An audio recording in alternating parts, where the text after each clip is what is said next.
Hello students, आज हम पढ़ेंगे क्लास 10th का ज्योग्राफी का chapter 2 forest and wild life resources.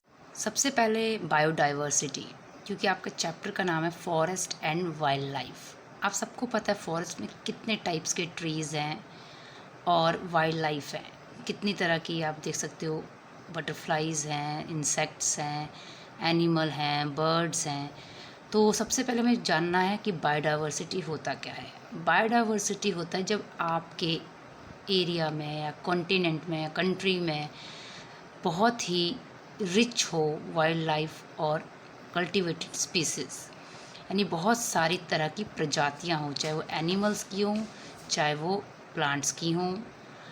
और जो ये डाइवर्सिटी है ये एक मल्टीपल नेटवर्क होता है, पूरा सिस्टम होता है, सब एक दूसरे पर इंटरडिपेंड होते हैं, यानी कि सब एक दूसरे पर डिपेंड होता है। जैसे आपने पढ़ा है फूड चेन, फूड वेब, उसी तरह से बायोडाइवर्सिटी में ये सारी चीज़ें इम्पॉर्टेंट होती हैं, तभी हम बायोडाइवर्सिटी रख सकते हैं या बायोडाइवर्सिटी रहती है उस एरिया में।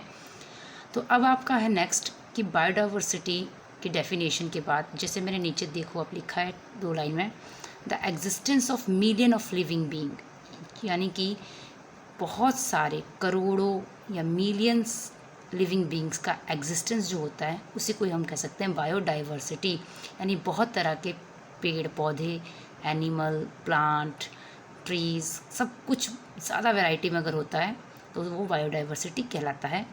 लास्ट में मैंने लिखा है कि वर्ल्ड की जो पूरी बायोडाइवर्सिटी है उसमें से 8% इंडिया में जो है आपको देखने को मिलती है।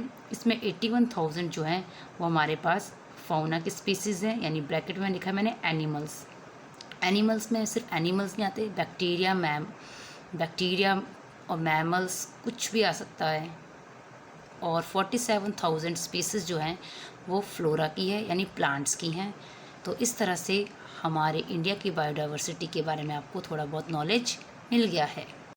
अब इसमें हम नेक्स्ट पेज पे पढ़ेंगे classification of existing plants and animals species based on IUCN। IUCN का full form international union for conservation of nature and natural resources.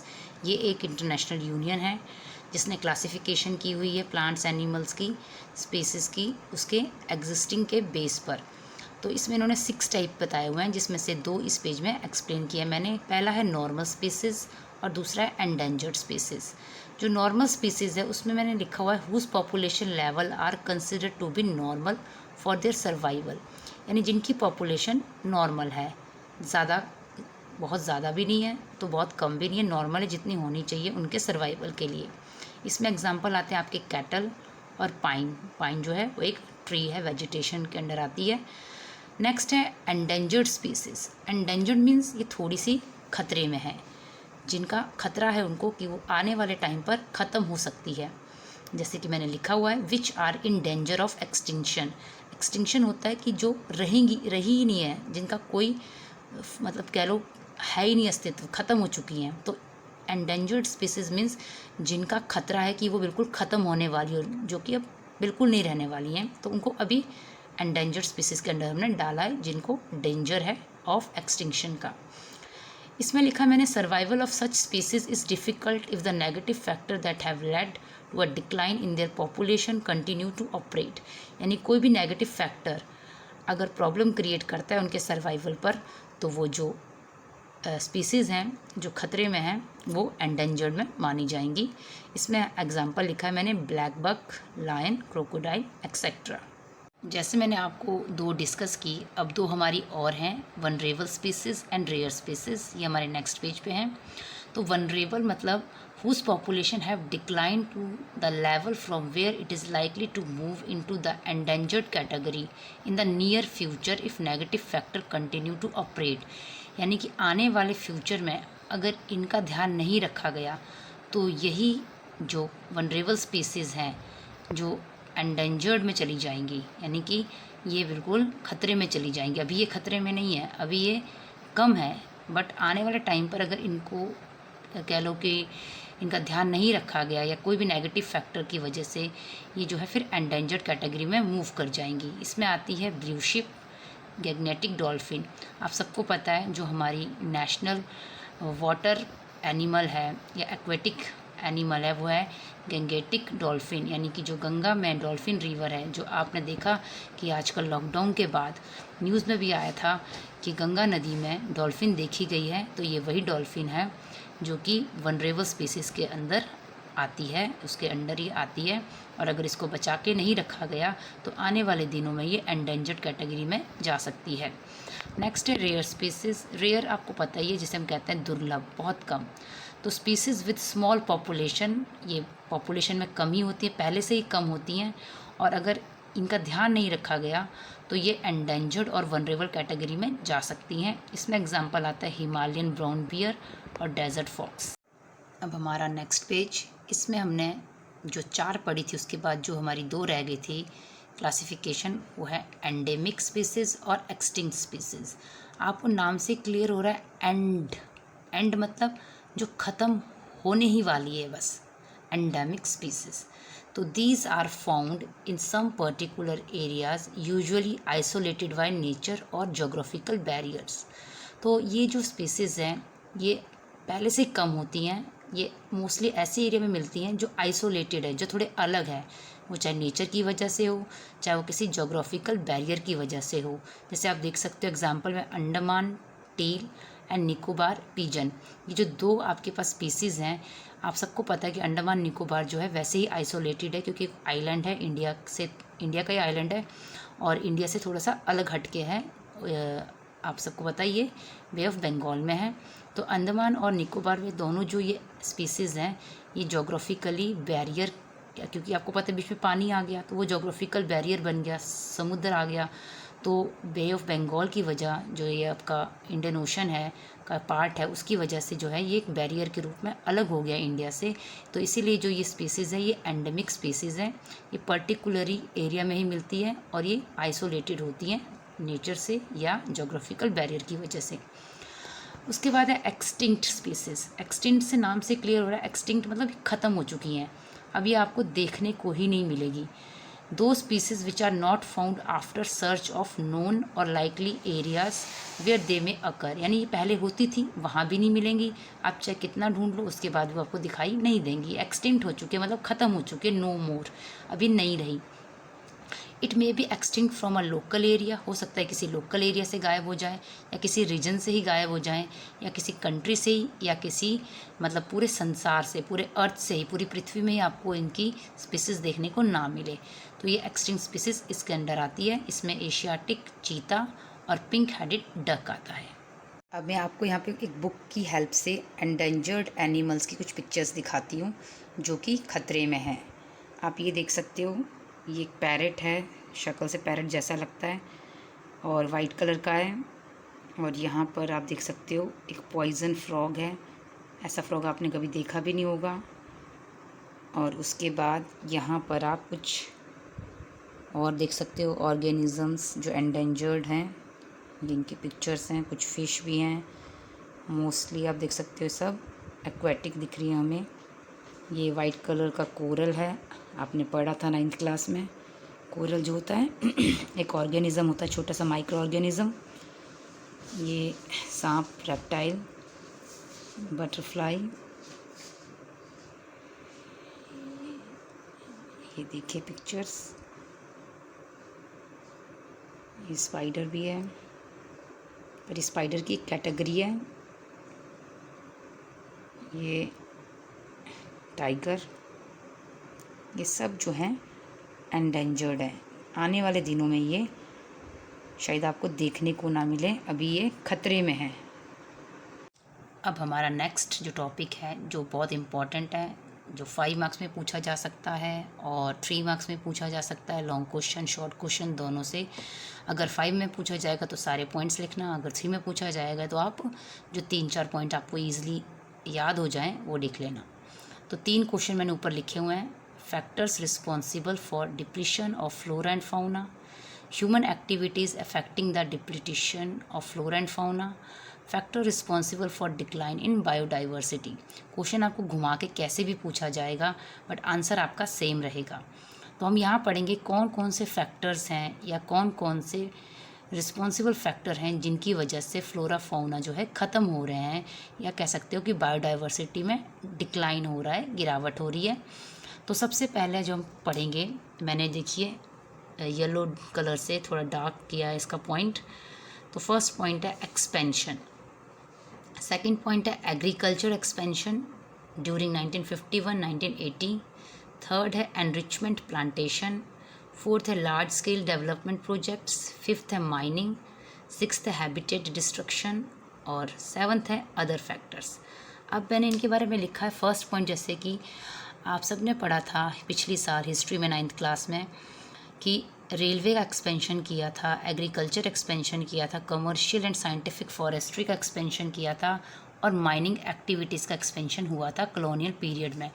जब ब्रिटिशर्स या British east India company India में आई तो इन्होंने हर तरह से इंडिया के रिसोर्स का आप कह सकते हो एक्सप्लॉयटेशन किया और उसकी वजह से हमारे बायोडाइवर्सिटी पर जो है इसका इफ़ेक्ट पड़ा था उस टाइम पर। उसके बाद एग्रीकल्चर एक्सपेंशन हुआ 51 और 1980s के बीच में, यानी कि जब देश हमारा फ्री हो गया, फ्रीडम आ गई, हमें मिल गई, उसके बाद भी हमने एग्रीकल्चर एक्सपेंशन किया, उसकी वजह से भी कुछ बायोडाइवर्सिटी जो है डिक्लाइन हुआ, specially north east and central India. आप सबको पता है नॉर्थ ईस्ट यानी कि जो हमारा 7 सिस्टर वाला स्टेट है, नॉर्थ ईस्ट है असम, नागालैंड, मिज़ोरम, अरुणाचल प्रदेश वगैरह, वहाँ पर, और सेंट्रल इंडिया यानी कि आपका MP, महाराष्ट्र, छत्तीसगढ़ का जो एरिया है, क्योंकि यहाँ पर क्या है स्पेशली आपको पता है दोनों ट्राइबल एरिया है, यहाँ पे आदिवासी लोग ज़्यादा हैं। तो ट्राइबल पीपल क्या करते थे आप सबको पता है, जो उनकी एग्रीकल्चर होती थी वो मोस्टली शिफ्टिंग कल्टीवेशन करते थे, जिसे हम स्लैश एंड बर्न भी कहते हैं और झूमिंग कल्टीवेशन भी कहते हैं। उसकी वजह से जंगलों को बार बार जो है काट कर, साफ़ कर कर 3-4 साल के बाद दूसरी जगह पे शिफ्ट हो जाते थे। ये सब हम पहले भी पढ़ चुके हैं, इसलिए इसको मैं ज़्यादा डिस्क्राइब नहीं कर रही, बट ये भी एक रीज़न था हमारे बायोडाइवर्सिटी के डिक्लाइन का। थर्ड है एनरिचमेंट प्लांटेशन। इसमें क्या था, इसमें पौधों को लगाया जाता था, प्लांटेशन किया जाता था, उसकी वजह से भी जो है हमारा बायोडाइवर्सिटी को फ़र्क पड़ा। स्पेशली यहाँ पे एग्जांपल दिया साउथ इंडिया का। साउथ इंडिया में जो टीक है, आप सबको पता है टीक जो है बहुत ही महंगा लकड़ी होती है, उसमें उस पेड़ से बहुत ही महंगी लकड़ी मिलती है, वैल्यूएबल होती है बहुत ही, उस पर ज़्यादा जोर दिया गया। तो एक ही प्लांट को जब ज़्यादा लगाओगे, दूसरे प्लांट्स की तरफ आप ध्यान नहीं दोगे तो बायोडाइवर्सिटी नहीं होगी। तो ये एक रीज़न था साउथ इंडिया में। नेक्स्ट है large scale development project. Example पे मैंने लिखा है नर्मदा सागर प्रोजेक्ट, जो कि मध्य प्रदेश में था, स्टार्ट किया गया था। तो जब ये MP में शुरू किया गया था तो इसकी वजह से बहुत सारे जंगल साफ़ किए गए थे। आप सबको पता है जब भी कोई बड़ा प्रोजेक्ट बनता है, चाहे वो रिवर वैली प्रोजेक्ट हो, चाहे वो कोई डैम का प्रोजेक्ट हो, चाहे वो कोई जैसे आपने न्यूज़ में भी सुना था मेट्रो रेलवे लाइन जब बनाई जा रही थी, तो जब हम भी कोई प्रोजेक्ट स्टार्ट करते तो उसकी वजह से काफ़ी जो है फॉरेस्ट एरिया को नुकसान होता है। नेक्स्ट है माइनिंग। आप सबको पता है जब कोई खान खोदी जाती है उसमें से माइनिंग करके कुछ निकाला जाता है, कोई भी कह सकते हो आप कोई भी एलिमेंट। तो इसमें एग्जांपल दिया है बक्सर टाइगर रिजर्व्स का, जो वेस्ट बंगाल में, वहाँ उस एरिया में डोलोमाइट के लिए माइनिंग होती थी, उसकी वजह से उस एरिया में जो है बायोडाइवर्सिटी पर असर पड़ा। नेक्स्ट है हैबिटेट डिस्ट्रक्शन। तो आप सबको पता है इसमें हमारा बहुत बड़ा रोल होता है, क्योंकि हम लोग जो हैं जंगलों में जाते हैं और वहाँ पे हंटिंग करते हैं, पॉचिंग करते हैं, ओवर एक्सप्लॉयटेशन करते हैं, इन्वायरमेंटल पॉल्यूशन भी हम ही फैलाते हैं, पॉइजनिंग और फॉरेस्ट फायर। तो उसकी वजह से भी जो है बायोडाइवर्सिटी पर नुकसान होता है। अभी आपने देखा था ऑस्ट्रेलिया में बहुत ज़्यादा आग लग गई थी जंगलों में, तो आग लगने की वजह से बहुत नुकसान हुआ होगा वहाँ के फॉरेस्ट को भी और वहाँ के एनिमल्स को भी। जैसे आपने न्यूज़ में भी सुना होगा, देखा भी होगा कि कितने सारे एनिमल्स जल गए थे, कितने सारे प्लांट्स को तो चलो नुकसान हुआ, साथ में आपकी जो एनिमल की बायोडाइवर्सिटी थी उसको भी काफ़ी नुकसान हुआ। तो हंटिंग और पॉचिंग भी आपको पता है कि काफ़ी लोग जो है हंटिंग, जैसे राजा महाराजा होते थे या इस ज़माने में जिनको शौक़ होता है हंटिंग का, उनकी वजह से भी, और जो बिज़नेस जो आप कह सकते हो जो स्किन को बेचते हैं या हाथी दांत को बेचते हैं, किसी भी एनिमल्स को किसी न किसी फ़ायदे के लिए, जैसे कि टाइगर है, टाइगर को भी जो है उसकी स्किन को बेचा जाता है और उसकी जो बोन्स हैं, जो हड्डियां हैं, उसका भी यूज़ जो है मेडिसिनल होता है यूज़, स्पेशली एशिया में और स्पेशली चाइना में। तो उसकी वजह से भी जो है बायोडाइवर्सिटी जो है डिक्लाइन करती है। फिर है लास्ट अदर फैक्टर। ये तो चलो आपके सारे बहुत इंपॉर्टेंट फैक्टर थे। अदर फैक्टर जो हैं वो भी इन्होंने इंक्लूड किए हुए हैं, जैसे कि अनइक्वल एक्सेस ऑफ पीपल, कि हर तरह जो जो लोग हैं वो अनइक्वली इसको एसेस करते हैं, बायोडाइवर्सिटी को सबको नहीं मिलता इसका यूज़ करना है, सबकी पहुंच नहीं है इस तक। दूसरा unequal distribution and unequal consumption. पूरे वर्ल्ड में जो डिस्ट्रीब्यूशन है बायोडाइवर्सिटी का वो सेम नहीं है, कहीं पर बहुत ज़्यादा है, कहीं पर बहुत कम है। और कंजम्पशन भी इसकी अनइक्वल है, कहीं पर इसकी कंजम्पशन बहुत ज़्यादा की जाती है, कहीं पर बिल्कुल भी नहीं होती। और लास्ट है over population in the third world countries. अब जो तीसरे विश्व है हमारा, जो कह सकते हो आप, जो डेवलपिंग कंट्रीज़ हैं उनमें पॉपुलेशन बहुत बढ़ रही है, स्पेशली चाइना और इंडिया तो है ही है। तो वहाँ पर उसकी वजह से भी जो है वहाँ पर बहुत ज़्यादा जो है इसका कंजम्पशन ज़्यादा होता है, और ये भी एक फैक्टर है बायोडाइवर्सिटी के डिक्लाइन का। अब है हमारा last topic, conservation of forest and wild life in India. आपने देखा कैसे इनको एक्सप्लॉइट किया गया, कैसे इनका डिक्लाइन हो गया बायोडाइवर्सिटी। अब हम पढ़ेंगे कैसे इसको बचाया, यानी हमारी गवर्नमेंट ने क्या क्या किया, अपनी तरफ से क्या क्या कोशिश की। तो बीच में मैंने लिखा है चिपको मूवमेंट, बीज बचाओ आंदोलन और नवधान्य और JFM और बिश्नोई। ये मैं आपको एक्सप्लेन करके बताती हूँ। तो सबसे पहले हम करेंगे एक्ट 1972, 1980, 1986, 1991। तो हमारी गवर्नमेंट ने बहुत सारे एक्ट बनाए जिससे कि कंजर्वेशन की जा सके फॉरेस्ट की और वाइल्ड लाइफ की। तो एक्ट 1972 जो था ये स्पेशली टाइगर के लिए बनाया गया था, टाइगर का प्रोजेक्ट था। इसको गवर्नमेंट ऑफ इंडिया ने जो है रिलीज़ किया था कि टाइगर की जो पॉपुलेशन है वो बढ़ाई जानी चाहिए। जब ये बना था, क्योंकि मैंने आपको ये बताया कि इसका ट्रेड होता था टाइगर का, स्पेशली उसकी स्किन का, उसकी बोन्स का, क्योंकि मेडिसिन बनती थी उनकी बोन से, और एशियन कंट्रीज़ में बनती थी स्पेशली ज़्यादातर। उसके अलावा नेपाल में भी जो है टाइगर की पॉपुलेशन अच्छी है, इंडिया में भी अच्छी है। तो ये दो देश जो थे यहाँ पर प्रॉब्लम थी पोचिंग और इलीगल ट्रेडिंग की टाइगर की, इसलिए पॉपुलेशन कम हो गई। नेक्स्ट 27 टाइगर रिजर्व्स हमारी कंट्री में बनाए गए हैं, जिसमें कॉर्बेट, सुंदरबन, मानस, पेरियार, कान्हा नेशनल पार्क, ये अलग अलग स्टेट्स में है। यहाँ पर ये जो है टाइगर रिजर्व्स बनाए गए हैं। तो ये जो टाइगर प्रोजेक्ट था वो 1973 में लॉन्च हुआ था। तो इस तरह से बहुत सारे जो हैं प्रोजेक्ट टाइगर 1973 है। 27 टाइगर रिजर्व्स मैंने लिखा हुआ है। तो नीचे लिखा है मैंने type of forest, reserve, protected, अनक्लास्ड, dense and open. तो हमारी गवर्नमेंट ने जो है फॉरेस्ट की कैटेगरी कर दी ताकि फॉरेस्ट को बचाया जा सके। रिजर्व फॉरेस्ट मतलब कि जो रिजर्व रखने, अभी उनका यूज़ नहीं करना है, वो आरक्षित रखे हुए हैं, जब ज़रूरत पड़ेगी तब उनका हम यूज़ करेंगे, और इसमें हमारे 50% से ज़्यादा फॉरेस्ट आते हैं। नेक्स्ट है प्रोटेक्टेड फॉरेस्ट। इनमें हमें ध्यान रखना है कि कोई शिकार ना करे, तो ये प्रोटेक्टेड फॉरेस्ट है। अनक्लास्ड जो फॉरेस्ट होते हैं आपके, इसमें इनकी कोई कह लो कि क्लासिफिकेशन नहीं है, स्पेशली इसमें जो भी वेस्ट लैंड है, जो भी फॉरेस्ट बच गया, वो सब इसमें आता है। तो जो रिज़र्व फॉरेस्ट है और प्रोटेक्टेड फॉरेस्ट है उसको गवर्नमेंट ऑफ इंडिया देखती है। तो मध्य प्रदेश में जो है सबसे ज़्यादा परमानेंट फॉरेस्ट है, यानी रिज़र्व फॉरेस्ट और प्रोटेक्टेड फॉरेस्ट को अगर हम इकट्ठे कर ले तो इसको हम कहते हैं परमानेंट फॉरेस्ट। तो इनकी जो सबसे ज़्यादा है वो MP में, मध्य प्रदेश में है सबसे ज़्यादा फॉरेस्ट। उसके अलावा जो है जम्मू कश्मीर, आंध्रा, उत्तराखंड में भी है। तो जो ये हम नेक्स्ट देख रहे हैं डेंस फॉरेस्ट और ओपन फॉरेस्ट। डेंस से आपको पता चल रहा है घने जंगल, ये स्पेशली नॉर्थ ईस्ट में होते हैं और अंडमान और निकोबार में। आपको पता है जैसे क्लाइमेट चैप्टर आपने पढ़ा था कि जब मानसून आता है तो सबसे ज़्यादा बारिश भी आपके नॉर्थ ईस्ट में होती है और अंडमान निकोबार में होती है, और उसी की वजह से वहाँ पे जो फॉरेस्ट हैं वो एवरग्रीन फॉरेस्ट, डेंस फॉरेस्ट मिलते हैं। ये आपने 9th क्लास में भी पढ़ा था। और जो ओपन फॉरेस्ट है आपका, ओपन फॉरेस्ट जो है पंजाब, हरियाणा, MP, बिहार, छत्तीसगढ़, ऐसे बहुत सारे नाम लिखे हुए हैं, उन स्टेट्स में मिलते हैं। ये खुले होते हैं, ये कोई घने नहीं होते। और इसमें एक और कैटेगरी है मैंग्रोव फॉरेस्ट। आप सब ने पढ़ा है मैंग्रोव फॉरेस्ट के बारे में 9th क्लास में भी, कि सुंदरबन डेल्टा जो है हमारा वो एरिया है जहाँ पे सबसे ज़्यादा मैंग्रोव फॉरेस्ट मिलते हैं। और जो डेल्टा वाले एरियाज़ हैं हमारे, स्पेशली जो हमारी ईस्ट फ्लोइंग रिवर्स हैं, जो हमारी पेनिनसुलर प्लेट्यू से निकलती हैं और बे ऑफ बंगाल में गिरती हैं, वहाँ पे डेल्टा बनता है और उस एरिया में भी जो है मैंग्रोव फॉरेस्ट बहुत ज़्यादा है। तो इस तरह से 3-4 टाइप है फॉरेस्ट के, इनकी कैटेगरी की है गवर्नमेंट ने ताकि इनकी बायोडाइवर्सिटी का ध्यान रखा जाए। मैं आपको यहाँ पे एक बुक की हेल्प से मैंग्रोव फॉरेस्ट के ट्रीज़ दिखा रही हूँ। ये आप देख सकते हो, ये मैंग्रोव फॉरेस्ट होते हैं। ये पानी के अंदर इनकी जड़ें होती हैं डूबी हुई और ये ऊपर दिखते हैं इस तरह से, आप देख सकते हो। ये देखिए पानी के अंदर इनकी जो रूट्स हैं वो इनको पकड़ के रखती है अंदर से। यहाँ पे यहाँ देख सकते हैं।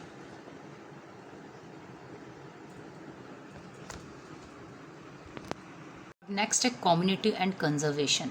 तो हमारी गवर्नमेंट ने क्या किया है कि जंगलों को बचाने के लिए या वाइल्ड लाइफ को बचाने के लिए कम्युनिटी को भी अपने साथ इंक्लूड कर लिया है। आप सबको पता है पुराने ज़माने में लोग जो है पेड़ों की पूजा करते थे, एनिमल्स की पूजा करते थे, उनकी देखभाल करते थे। तो सेम कम्युनिटी को इंक्लूड करके जो है हम कंजर्वेशन कर सकते हैं फॉरेस्ट एंड वाइल्ड लाइफ की। तो आपका मैंने बीच में लिखा चिपको आंदोलन। आप सबको पता है श्री सुंदरलाल बहुगुणा जो उत्तराखंड के थे, इन्होंने इस आंदोलन को जो लीड किया था। इसमें आपने पढ़ा भी है बचपन में, अलग अलग हिंदी में चाहे इंग्लिश में अलग अलग स्टोरीज़ पढ़ी हैं इसके बारे में। ये सारी लेडीज़ जो हैं पेड़ से चिपक गई थी और पेड़ को कटने से पहले कहती हमें काटो, तो इसलिए इसका नाम चिपको मूवमेंट पड़ा। उसी तरह से बीज बचाओ आंदोलन और नवधान्य, ये जो दोनों आंदोलन हैं ये स्पेशली कल्टीवेशन में जो सीड्स होती हैं उनके लिए बनाए गए थे आंदोलन, क्योंकि जो बीज होते हैं वो अच्छी क्वालिटी के हो, सिंथेटिक केमिकल्स यूज़ ना हो, फार्मर जो है इस तरह की चीज़ें यूज़ ना करे, इसलिए जो है ये 2 आंदोलन चले थे। फिर आपका JFM यानी जॉइंट फॉरेस्ट मैनेजमेंट। इसमें जॉइंट फॉरेस्ट मैनेजमेंट में क्या होता है कि फॉरेस्ट डिपार्टमेंट वाले लोकल कम्युनिटी के साथ इन्वॉल्व होकर जंगलों की देखभाल करते हैं। ये प्रोग्राम 1988 में उड़ीसा में सबसे पहले स्टार्ट हुआ था। ये फॉरेस्ट मैनेजमेंट के अंडर था। साथ में वहाँ के जो लोकल लोग थे, लोकल विलेज या जो इंस्टीट्यूशन थी, वो भी उनके साथ इसमें पार्टिसिपेट करते हैं। तो इस तरह से हमारे इंडिया में एक कम्युनिटी है बिश्नोई। आप सब ने सुना भी होगा इसका नाम, स्पेशली सलमान खान के केस में जब उसने हिरन को कह लो हंटिंग की थी, शिकार किया था, वो ब्लैक बक ही था। तो बिश्नोई जो कम्युनिटी के लोग थे उन्होंने सबसे पहले सलमान खान पे केस भी किया था। तो ये कम्युनिटी है, इसके बारे में आपने हिंदी के चैप्टर्स में भी पढ़ा है बचपन की छोटी छोटी बुक्स में, पोएम के थ्रू या स्टोरीज़ के थ्रू। तो इस तरह से कम्युनिटी को भी जो है हमारी गवर्नमेंट जो है इंक्लूड करती है अपने साथ, ताकि जो है हम फॉरेस्ट और वाइल्ड लाइफ को बचा सकें। Thank you.